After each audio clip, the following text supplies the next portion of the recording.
कोई मक्खन ले लो, लेकिन अपनी नजर को घुमाती भी चल रही है कहीं से श्याम सुंदर आ जाए। वृंदावन निकल गयो, यमुना पार करके माठ पहुंच गए, लेकिन अभी तक श्याम सुंदर के दर्शन ना भय। किशोरी जी बोली मैं यहीं बैठी हूं, अब तुम लोग जाओ, जाकर के विक्रय करके आओ, शाम को लौट के फिर चल देंगे। कन्हैया तो दिखे नहीं। अच्छा श्यामा जी आप विराजो, हम अभी आम है। सब गोपी गई, पूरे माठ में घूम के आई। महाराज एक व्यक्ति ने भी दही ना खरीदो, एक नौ घी ना खरीदो। आज तो ऐसो दिन गयो गोपिन को, ना तो लाल जी के दर्शन भये, ना कुछ विक्रय भयो। सब बड़ी दुखी है गई। अरे कोई यहाँ तो यूं ना पूछ रहा तुम्हारा दही कैसो है, कहा भाव है, घी कितने को है। बोले दही घी की तो बहुत दूर की बात, कोई हमारे मोहते यूं ना पूछ रहा कि भाई तेरे दांत कितने हैं, कहाँ ते आई है। कोई झूठे को ना पूछ रहा, इतना बुरा काम है, दोबारा कभी ना आमेंगी। यहाँ पे ठाकुर जी के विवाह स्थली के पास में ही है माठ, भांडीर वन के पास। सायकालीन को समय है गयो। सब गोपी बोली अब वापस चलो, किशोरी जी श्रम है रहे हो, आज हमने एक और अपराध कर दियो। किशोरी जी और ले आए संग में।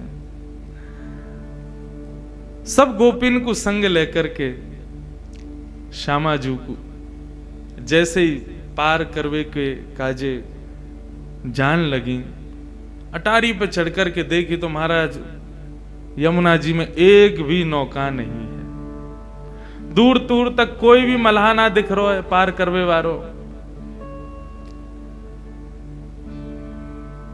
किशोरी जी ने पूछी कहा भयो? बोले अरे श्यामा जी आज तो बड़ो विचित्र भयो। बोले कहा? बोले एक भी नौका ना है, एक भी पार करवावे वारो मल्हा ना खड़ो, कैसे जाएंगी हम?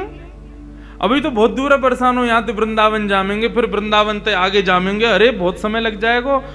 आज तो ब्रजमानु जी बहुत डांटेंगे, कीर्ति मैया बहुत मारेगी, कहां लेके गई छोरी है, कैसे जामे पल्ली पार।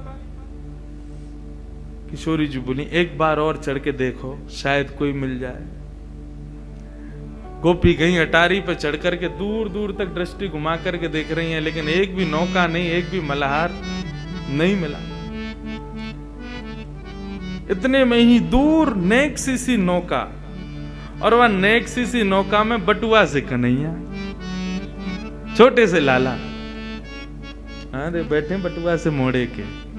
हमारे यहाँ ब्रज में बटुआ से मोड़े को मतलब बहुत मलूक। कोई बालक जन्म ले तो सब देखवे जामे, अरे कैसो है लाला? बोले ऐसा हो बटुआ से मोड़े को। बटुआ कहते के? हाँ पर्स से कहें। वाह मैया सब जाने समझन हमारी। पर्स से कहें, बटुआ से मोड़े को मतलब बोले जब खुलेगो, जब बड़ो होगो तो खूब सारो धन देगो, या हमारे कहें बटुआ से मोड़े को।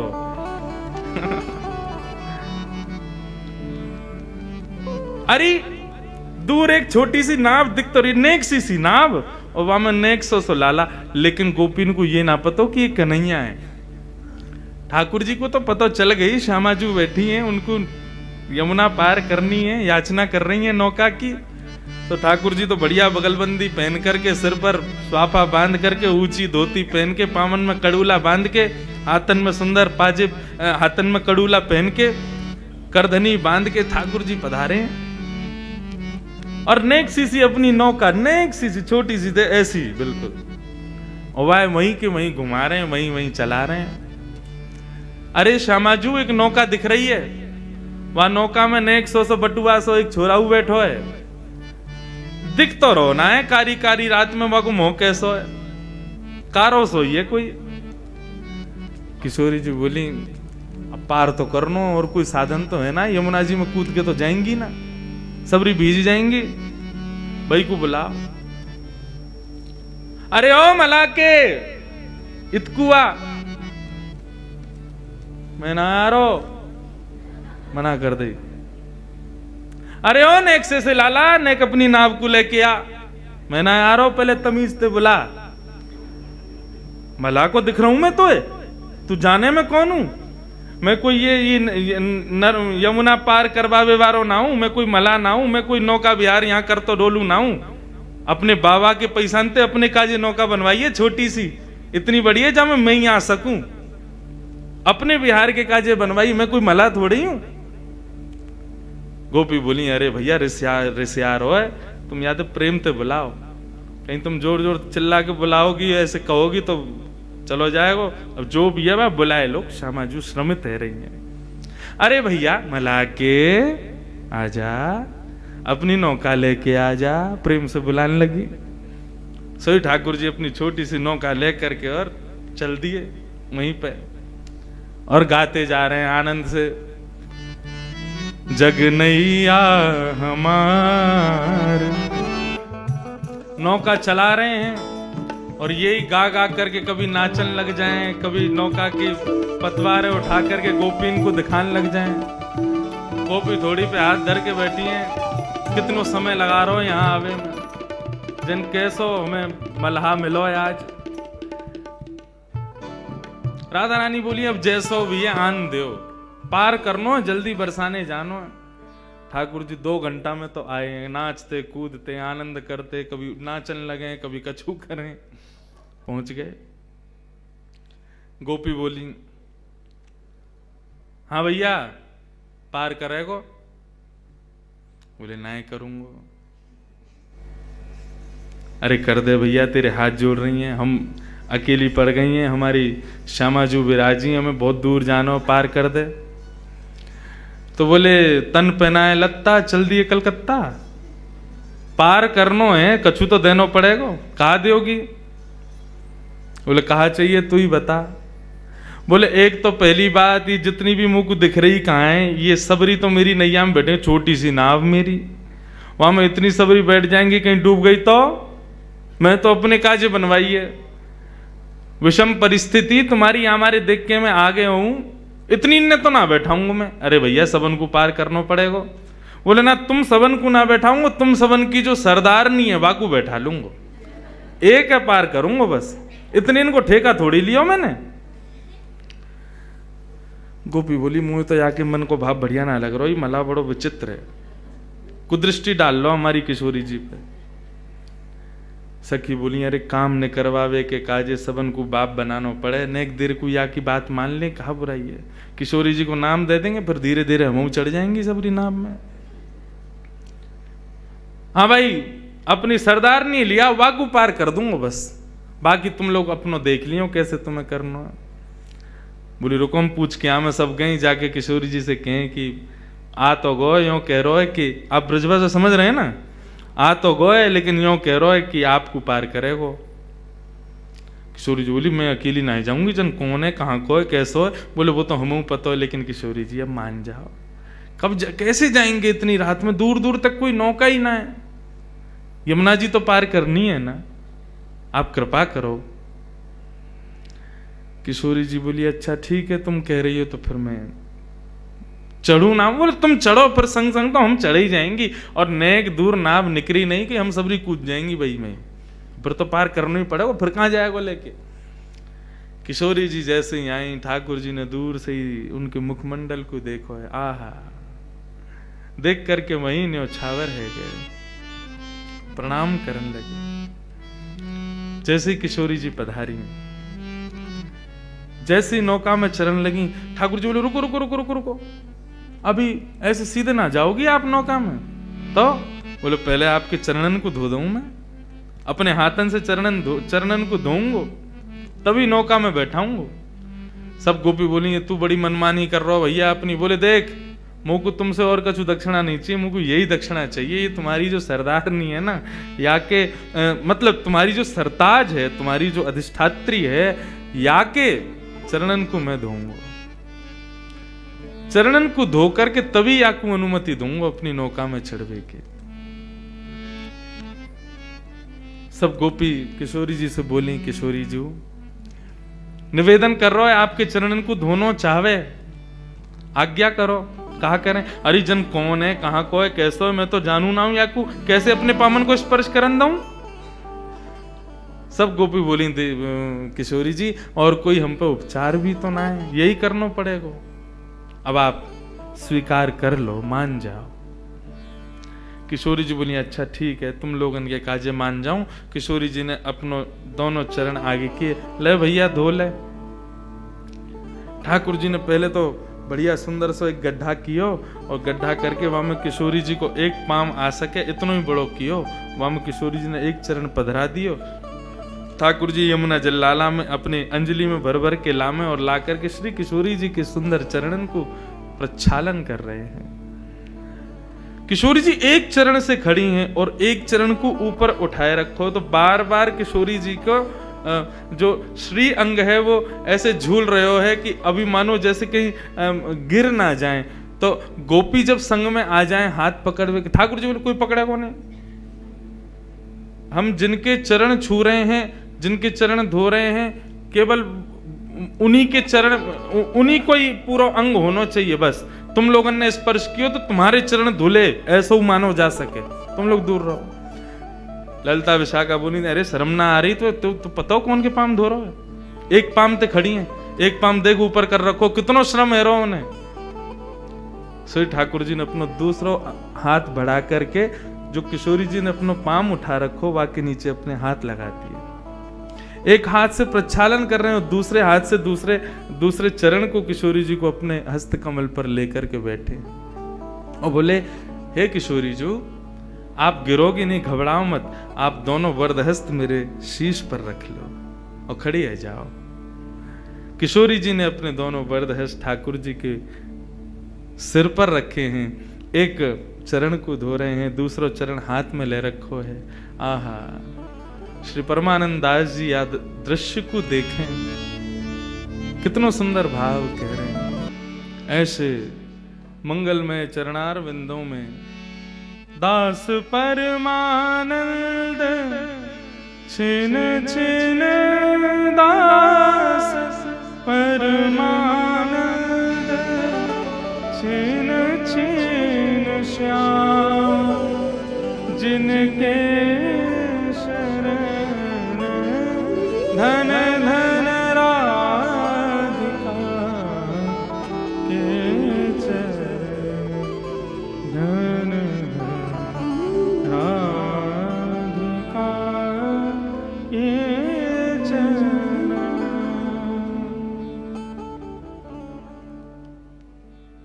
नंद सुत मन मोदकारी विरह सागर तरण। ऐसे किशोरी जी के चरणार विंदों का प्रक्षालन कर रहे हैं ठाकुर जी। सब गोपियां देख रही हैं, ठाकुर जी चरण धो रहे हैं। चरण धोने के बाद ठाकुर जी अपनी अंजलि में किशोरी जी के चरण जल को भर के आकाश में उड़ाते हैं, तीनों लोग पवित्र हो जाएं, मेरे सबरे जितने भी हैं पितर सबरे मुक्त रह जाएं। ऐसा अनुभव करा रहे हैं उन गोपियों को। सब जगह प्रक्षालन करके ठाकुर जी किशोरी जी को हाथ दें, आओ विराजो हमारी नैया में। किशोरी जी जैसे ही विराजन लगी इतने में ही सब गोपी भी आने लगी। ठाकुर जी तुम कहाँ चली आ रही हो सबरी, मेरी नैया में इतनी जगह ना है कि तुम सबरे बैठो, केवल श्यामा जी विराजेंगी, आपकी जो सिरमोर हैं यही विराजेंगी, और कोई कुछ जगह ना है मेरी नैया में। सबरी सखी बोली अरे अरे भैया नेक दूर की तो बात है, नेक माँ को पार करना है, इतनी सी देर के काजे काय को नाटक करे। और महाराज लपक लपक करके सबरी गोपी चढ़ गई। एक दो तो ठाकुर जी की गोद में ही बैठ गई, जगह ही नहीं वहां में। कोई नीचे बैठी है, कोई कहीं बैठी है, कोई लटक के बैठी है, एक दो ठाकुर जी के ऊपर बैठ गई। ठाकुर जी दे धक्का, अब ही गिर दूंगा यहाँ पे। मेरी नेक सी नैया वहां में सबरी बैठ गई है चढ़ चढ़ के।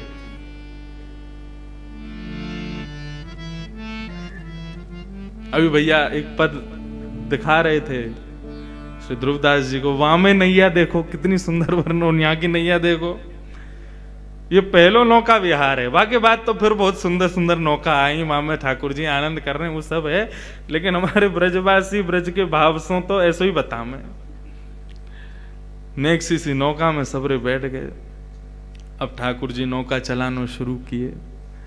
जैसी नौका नेक दूर गई अपने स्थान से, नेक दूर जाते ही ठाकुर जी तो उबासी लेने लगे जोर जोर की, कभी यहाँ को हूं मैं, कभी वहां को हूं मैं। गोपी बोली का भैया तेने पतवार क्यों छोड़ दी, चला काई कुनारो, बोले वो कहा मुंह को भूख लग रही है बहुत जोर से, और जब तक मुंह को भोजन नहीं मिलेगा तब तक मैं आगे नौका कैसे लेके जाऊं।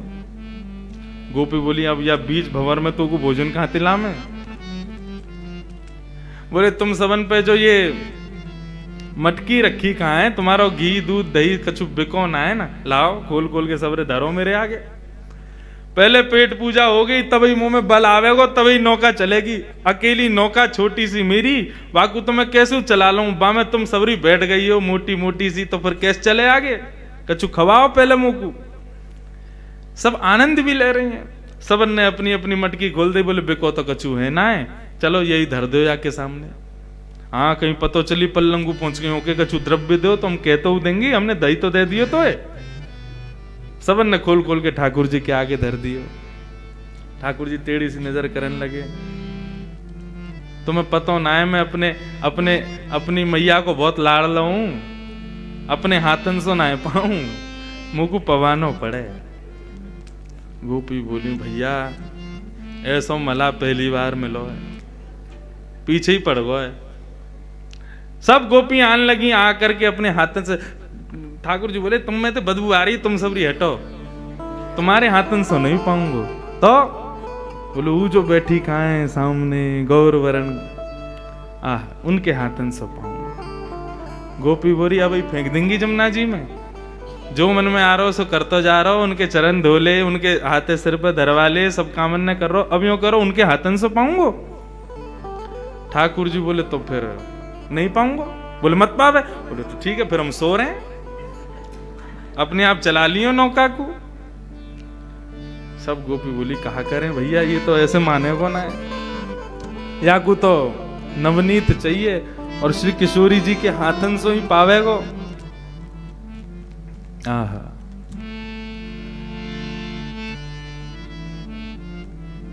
किशोरी जी के पास में ललता विशाखा गई है श्यामा जी। हमें पता आपको श्रम बहुत है, लेकिन अब ये नदी पार करनी है और यही उपचार है, यही के सहारे हमें करनी है, या की बात ने एक माननी पड़ेगी। पल्लम को जाकर के और जैसे ही हम नौका में से उतर जाएंगे या को सबक तो हम सिखाएंगे जरूर, लेकिन है श्यामा जी ने आपको आज हमारी वजह से सुबह से बहुत श्रम हुआ, हम आपकी खूब सेवा करेंगे। नहीं एक बात और मान लो, किशोरी जी बोली कहा अपने हाथन सुनने की आकू माखन और दही ये सब पवाए दो। किशोरी जी बोली तुम कैसे सोच सको, जन कौन है, कहां ते आयो, या कुछ जानू ना मैं, ऐसो कारो कारो सो तब ते घूरू रहो मुंह को, कैसे पवाऊं याकू। किशोरी जी ने श्रम, हम तो खूब कह रही हैं तू हमें देख ले, देख ही ना रहो, हम तो खूब कह रही हैं हमारे हाथन ते पाले, हमारे हाथन ते पाई ना रहो, आपको ही संग चाहिए बात। किशोरी जी हे श्यामा जी हम सहचरिन के काज नेक श्रम कर लो, नेक बागू पवाए दो, नहीं तो नौका यहीं बीच में अड़ी रहेगी, अभी बहुत समय है गो, रात्रि हैगी, हमें पहुंचना बरसानो। सो किशोरी जी गई हैं और जाकर के समस्त गोपीन के मटका में से ठाकुर जी को पवा रही। आहा यमुना जी के मध्य में, सब सहचरियों के मध्य में ठाकुर जी बिना किसी प्रयोजन के नौका विहार कर रहे हैं। एक तो हो जाए कि संयोजित हो, एक तो होता है व्यवस्थित हो, पूर्व निश्चित हो कि कैसी नौका विहार होगी, तो वहां छत्र भी लगे हैं, वहां पर सजावट भी हुई है, वहां पर सब व्यवस्थाएं की गई हैं, बैठवे की उठवे की सब करवे की। लेकिन आज ठाकुर जी बिना प्रयोजन के, बिना नियोजन के, बिना किसी व्यवस्था के नौका विहार कर रहे हैं। ये ठाकुर जी की प्रथम नौका विहार है श्री किशोरी जी के साथ। यमुना जी के मध्य में छोटी सी नौका में, सहचरियों के मध्य में पूर्णिमा को चंद्रमा दोनों में प्रकाश डाल रहे हो है, ऐसा प्रकाश प्रकट है रहे हो है, वह प्रकाश से ही श्री यमुना जी को श्रृंगार है रहे हो है। और श्री किशोरी जी अपने हाथन से ठाकुर जी को माखन पवाए रही हैं, दही पवा रही हैं और युगल विहार कर रहे हैं दोनों। गोपी ठाकुर जी से कहने लगी अरे भैया बड़ी धीरे धीरे नाव चलाए रहो है, लेकिन जल्दी कर ले, अब तेरो पेटो भर गो, अब तो इन्हें जैसे कई माखन खवाए दियो, दही खवा दी, सब प्रकार की तेरी सेवा कर दी, अब तो उन्हें जल्दी जल्दी चला। ठाकुर जी 2 बार चला में और चला के फिर रुक जाए। बोले कहा भयो? बोले ऊर्जा खत्म है गई है मेरी। बोले कैसे मिलेगी तेरी ऊर्जा? बोले तुम सब मेरे सामने ते हटो। जो गोरी सी है ना, सलोनी सी, उनको मेरे सामने बैठाए दो। वो मुंह को दिखती रहेंगी तो मुंह को ऐसा लगा को मुंह को ऊर्जा मिल रही, मैं जल्दी जल्दी ले चलूंगा नाव। सब गई किशोरी जू यूं कह रहा है कि आप आके सामने बैठ जाओ, आपको देखत देखत फिर नाव चलावे। वो किशोरी जी बोली आज तुम कहा का करवाओगी मोते, मेरे हाथन सो माखन खवाए दियो, अब कह रही हो बाके सामने जाके बैठ जाऊं मैं, मुंह को देख के नाव चलावे को। किशोरी जू यदि ये यमुना ना होती, बीच भंवर में नाव नहीं होती और रात्रि को अंधियारो नहीं होता, हम आपको कछु नहीं करन देती, लेकिन आज कृपा करो बैठ जाओ ना, एक नेक दिल की तो बात है, अभी पहुंचावे। किशोरी जी उठ करके आई और आकर के श्याम सुंदर के सामने बैठ गई, लेकिन टेढ़ी सी नजर करके बैठी, देख नहीं रही कन्हैया को। गोपी बोली हाँ भाई अब चला, देख ले, सामने बैठ गई है तेरे। ठाकुर जी 2 बार चला में फिर रुक गए। सबरी आई बोले अब का है गो, अब काई को रुक गए हो। ठाकुर जी बोले इनसे कहो ये भी मुंह को देखें, ये भी मेरी ओर निहारें और मेरी नेत्रन में देखें, तब चलाऊंगा नाव।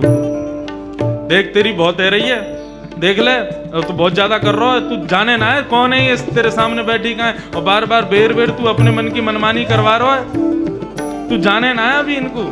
बोले ये कोई भी हो, तुम कोई भी हो, अपनी स्थिति देख लियो तुम कहाँ हो, मैं तो कूद जाऊंगा, तैर के पार कर जाऊंगा, आती रही हूं फिर अपने आप।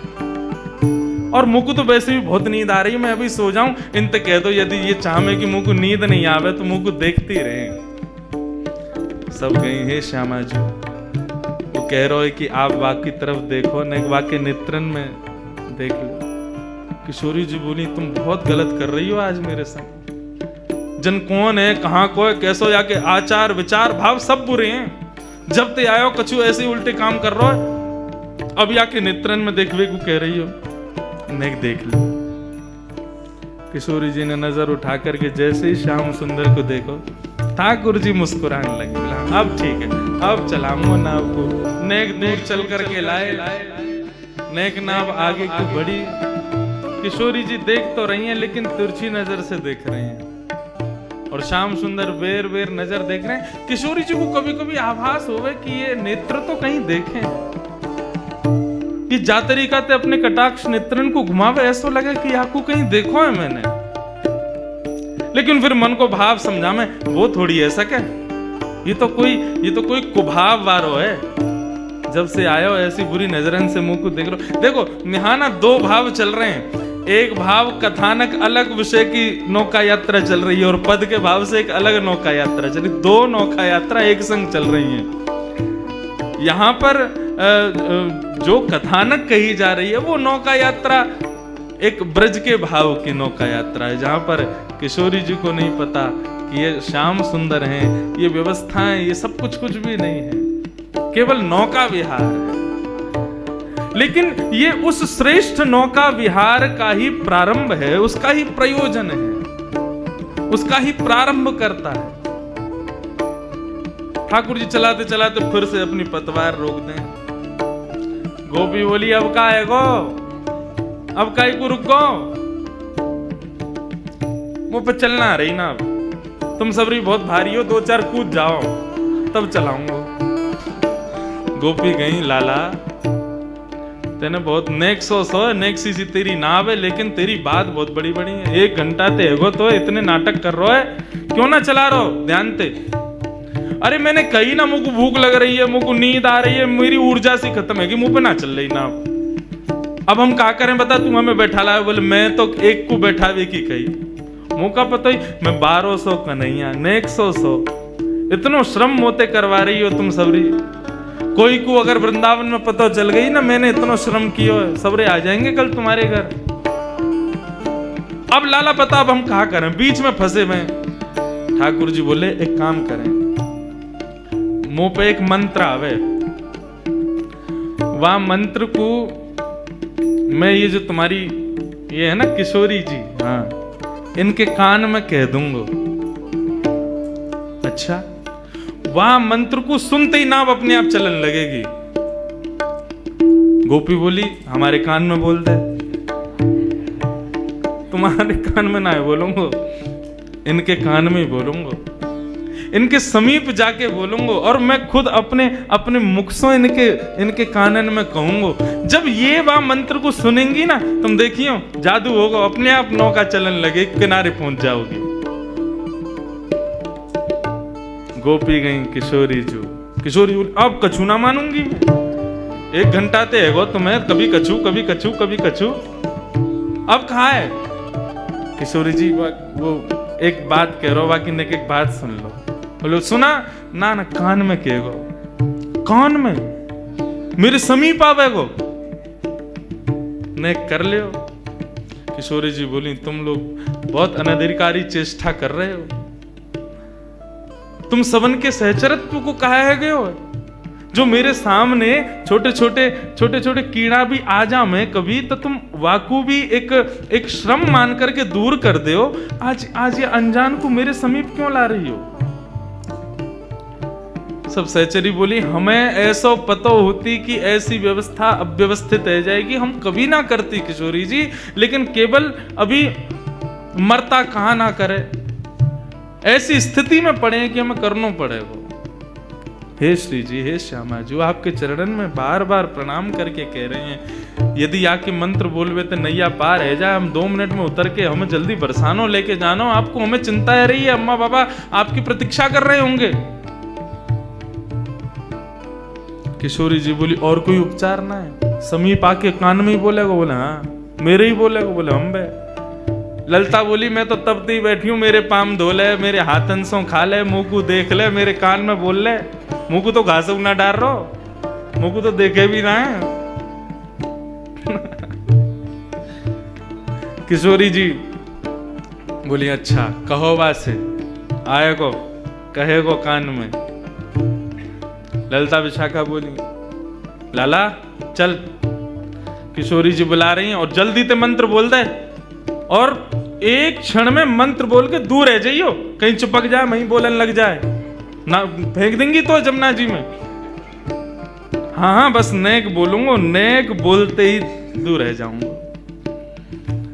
सबरी लेकर के गई, नेक सो कन्हैया। किशोरी जी देख रही जन पतो ना कौन है, कहाँ ते आयो, कहाँ करवे में लग रहा है। किशोरी जी ने मुंह फुला करके कान अपनो आगे कियो, बोल ऐसे नहीं, प्रसन्नता में सुनो, मंत्र है सिद्ध कियो मेरे बाबा ने, वाकू प्रसन्नता से सुनोगी तो ही फलीभूत होगो। किशोरी जी मुस्कुराने लगी, अच्छा भैया बता दे, कान में बता। ठाकुर जी समीप जा रहे हैं और समीप जाकर के कान में मुख स्पर्श करा करके, हे कृष्ण मनोहारिणी, हे वृंदावनेश्वरी, हे कृष्ण मनोहारिणी। जैसे ही कृष्ण मनोहारिणी बोले हैं, श्री किशोरी जी को रोम रोम प्रफुल्लित है गयो, पूरा अंग झंकृत है गयो, नेत्रन में अश्रुपात जैसे प्रकट है गए हो। मुखमंडल देखने लगी, कौन हो तुम? ठाकुर जी बोले मुझको नहीं पहचानी आप, सही से बताओ कौन हो तुम? इतने में ही समस्त गोपांगनाओं के मध्य में, पूर्णिमा की चंद्रमा की छांव में, श्री यमुना जी के मध्य में, किशोरी जी के सन्मुख ठाकुर जी ने जैसे ही अपनी पाग उतारी है, घुंघराले केश प्रकट है गए, मोर पिछ प्रकट है गयो, गले में वनमाल प्रकट है गई, वंशी प्रकट है गई, त्रिभंग लली ठाकुर जी को रूप प्रकट है गयो। जैसे ही त्रिभंग स्वरूप किशोरी जी ने दर्शन कियो है, समस्त गोपियां चरणन में प्रणाम कर रही हैं। यमुना जी प्रकट है करके श्री लाल जी के, श्री किशोरी जी के चरणन में बारंबार नतमस्तक है करके वंदन कर रही हैं। और ऐसी प्रथम नौका विहार की शोभा प्रकट भई है। सब चारों ओर से मानो वृक्ष वल्लरी प्रकट है गए हों, सूर्य चंद्रमा आकाश में एक संग प्रकट है गए हों। ठाकुर जी और किशोरी जी की एक झांकी देखवे के काजे यमुना जी के सब जीव जंतु मानो बाहर आकर के श्री किशोरी जी के श्याम सुंदर के दर्शन कर रहे हों, ऐसा भाव प्रकट हुए। ठाकुर जी ने ऐसी मधुर लीला के संग किशोरी जी को अपनो रूप लखायो। ऐसा ना है कि किशोरी जी जाने ना है। ठाकुर जी यदि कभी मिल जाएं, किशोरी जी यदि कभी मिल जाएं, तो पहचान कैसे करोगे? कभी श्यामाजू सामने यदि रूप बदल के आ गए, ठाकुर जी आ गए, कैसे पहचानोगे कौन है? क्या ठाकुर जी को पहचानी ना किशोरी जी? और यदि नहीं पहचानी तो ये तो असंभव है। लाल जी की सबसे बड़ी पहचान है उनके श्री चरण कमल, दोनों उनके ही। यदि किशोरी जी सामने आ जाएंगे, ठाकुर जी सामने आ जाएंगे, रूप बदल के भी आएंगे, तो रूप से नहीं पहचान पाओगे, नेत्रन से नहीं पहचान पाओगे, आदि किसी भी भाव से आप उनको नहीं पहचान सकते। आप कहोगे वो इतने सुंदर होंगे कि उनको देख के मूर्छा सी होने लगे। संसार में आज भी ऐसे लोग हैं, उनको देख के सामान्य संसारी लोगों को मूर्छा जैसी होती है। हम लोगों को नहीं होगी, क्योंकि हम ऐसे रस में डूबे हुए हैं कि हमें संसार का सौंदर्य हमको मूर्छा की अवस्था में नहीं ले जाएगा। लेकिन हमने ऐसे कई लोग देखे हैं, बड़े बड़े सौंदर्य को देख करके उनको मूर्छा जैसी होने लगती है। तो स्वरूप से तो नहीं पहचान पाओगे, चाल ढाल से, खूब सुंदर चाल चलने वाले भी लोग हैं, कैसे पहचानोगे? वास्तव में ठाकुर जी की और श्री किशोरी जी की सबसे पहली और सबसे सरल पहचान यदि करनी हो तो श्री चरण, चरण में वही चित्र होगा। चरण कमल समान होंगे, चरणों में छोटे छोटे चिन्ह बने होंगे। जैसे कोई व्यक्ति चलता है तो उसकी चाल देख करके हम सामान्य रहते हैं, लेकिन जब श्यामाजू चलेंगे ना, ठाकुर जी जब चलेंगे, तो उनकी चाल देख करके हृदय में एक वेदना ऐसी होगी, अरे कहीं इनके चरणों में कष्ट ना हो रहा हो। ये वेदना अपने आप प्रकट हो जाएगी, ये कष्ट अपने आप प्रकट होगा कि जब वे चल रहे होंगे, जब वे रमण कर रहे होंगे, आपके सामने किसी रूप में आ गए होंगे, तो जब उनके चरणों का दर्शन करोगे ना, चरण जैसे ही उठ करके आगे की ओर बढ़ेंगे, तो हृदय में एक वेदना सी होगी, अरे कहीं इनके चरणों में कष्ट ना हो रहे हो। ठाकुर जी की यदि कभी पहचान करनी होगी, श्री किशोरी जी यदि कभी सन्मुख आएंगी, तो उनकी पहचान सबसे पहले श्री चरण से होगी। कैसे चरण है?